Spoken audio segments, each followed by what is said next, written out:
Άλλο το δεν κλωτσοβαράμε την ανομαλία της φύσης. Ένα ποσοστό βγαίνει πάντα ημιτελές.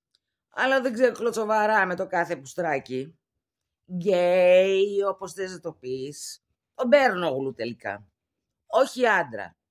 Άλλο δεν τον κλωτσοβαράμε και άλλο έχουμε φτάσει να μας κλωτσοβαράνε, να κόβουν τα βυζιά μας. Ακόμα και στη Σουηδία κόψαν τα βυζιά από το άγαλμα.